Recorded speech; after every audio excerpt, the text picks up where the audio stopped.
Well, I guess that time has come. Last fall, I announced to my Export Development Canada colleagues that after 17 years, I intended to retire in 2022. It sure has been an honor to serve this organization, its noble and worthy mandate, and its growing multitude of customers who daily brave the front lines of international trade, taking on the world and succeeding. I'm especially grateful to have enjoyed the unflinching support of the various executive teams and boards of directors I've served in my 13 years as chief economist at this Crown Corporation.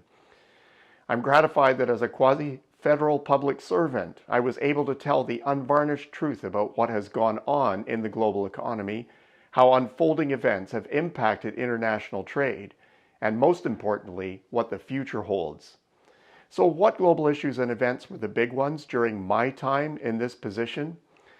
Well, number one, and in no particular order here, diversification. I wrote my first piece on this subject in 2006. If it wasn't revelatory to anyone else, it certainly was to me. I discovered that trade diversification was actually happening. It wasn't a distant and elusive aspiration, but something that a small group of forward-looking Canadian entrepreneurs were doing right under our noses. Thanks to them, trade with fast-growing emerging markets was vastly outpacing growth to our traditional export destinations.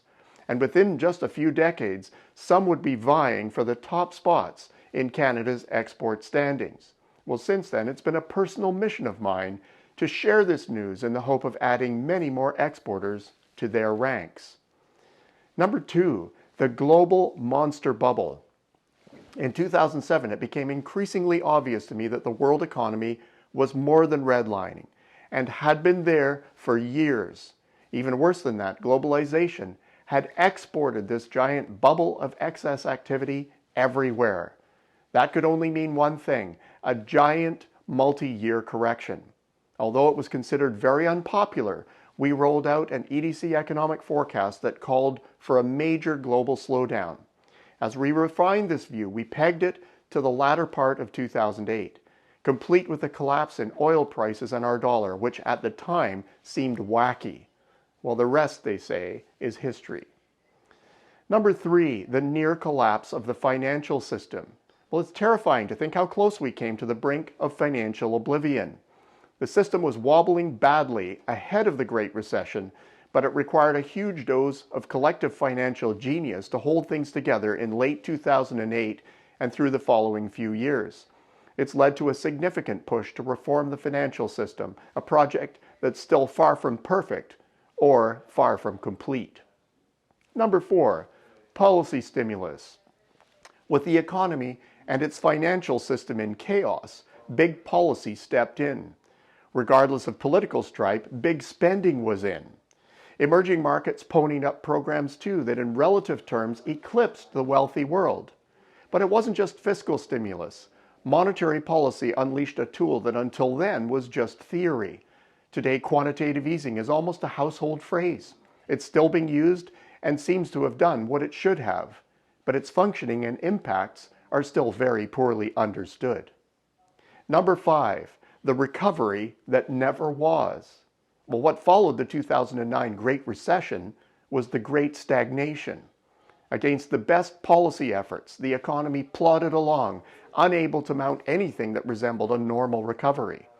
What it left in its wake was a generation of disaffected graduates and long-term unemployed who lost faith in the system and helped to feed a seething global populist movement which seems to have adherents in countries all over the world.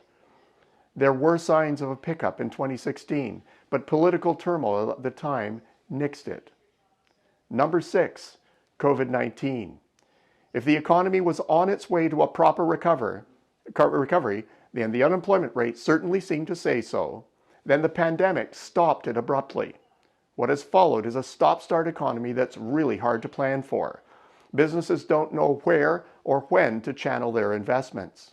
Consumers are holding on to their cash.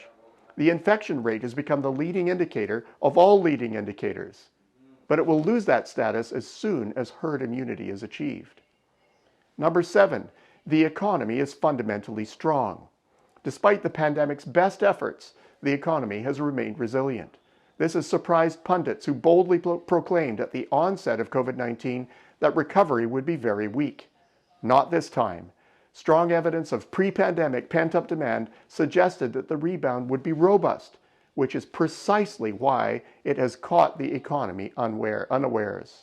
This has led to supply chain woes, labor constraints, inflation, and monetary tightening.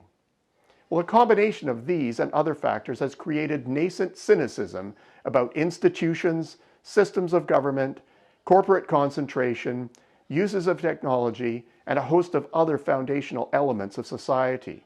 It's also led to a distinct disillusionment with capitalism. Cynics can be forgiven in light of the huge market failures or near failures of the past decade or so. But just possibly, capitalism is guilty of the criticism Winston Churchill, former Prime Minister of the United Kingdom, levied at democracy. In paraphrasing, capitalism is perhaps the worst form of economic system, except for all those other forms that we try from time to time. I suppose it remains to be seen whether capitalism, with all its faults, will again vindicate itself, or whether we will again try one or more of those other forms of economic system. The bottom line? Well, I'd hoped that by my retirement from EDC, we'd be through the pandemic and forging ahead with economic growth. Well, that wasn't to be. I want to thank you for your support of these weekly missives. I'll certainly miss writing and delivering them, and for my work as EDC's chief economist. I have one more column to write, and after that they'll be continued by another author to be introduced in next week's issue. So please stay tuned. Well, until next week, take care, be safe, and we'll see you then.